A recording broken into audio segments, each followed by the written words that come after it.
খড়দহ আহিরির শর্ত নাটকটি আপনি এইমাত্র দেখলেন, তো তার সম্বন্ধে দু চার কথা যদি আপনি একটু বলেন। নাটকটা খুব ভালো লাগলো। একদম যুগোপযোগী নাটক এবং সময় উপযোগী নাটক। যুগোপযোগী বললে ভুল হবে, সময় উপযোগী নাটক। আজকালকার ছেলেমেয়েরা দুদিনের ভালোবাসায় যে কত কি করে ফেলছে এবং দুদিনের মোহে কি করে ফেলছে, এবং তার পরবর্তী যে তাদের বর্তমান পরিস্থিতি হয়ে দাঁড়াচ্ছে, সেইটা এখানে আমি দেখতে পেলাম, এই নাটকটাতে দেখতে পেলাম।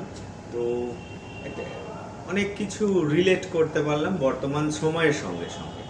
তো এইখানে অনিমেষের চরিত্রে যে অভিনয় করেছিল সেটা আমার দুর্দান্ত লেগেছে। ওর এক্সপ্রেশনগুলো খুব ভালো ছিল, এবং ওর সঙ্গে যে বুলবুলি চরিত্রে ছিল, বুলবুলি এখনকার মেয়েদের চরিত্রে ঠিক যেমন হওয়া উচিত, মানে বাবা মায়েরা বিশেষ করে এখনকার মায়েরাই মেয়েদের সংসার নষ্ট করে, এটা আমরা জানি এবং দেখতে পাই। তো এখানেও ঠিক তাই দেখানো হয়েছে, এবং বাবার চরিত্র অনবদ্য ছিল, বাবা মায়ের চরিত্র অনবদ্য ছিল, খুব ভালো অভিনয় করেছেন।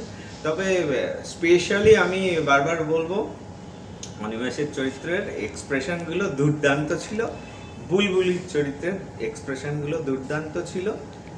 আর পাশের বাড়ির মহিলার রোল করেছিলেন যিনি, ছোট্ট রোল কিন্তু খুব ভালো করেছেন, ওনার রোলটাও ভালো লেগেছে। ধন্যবাদ।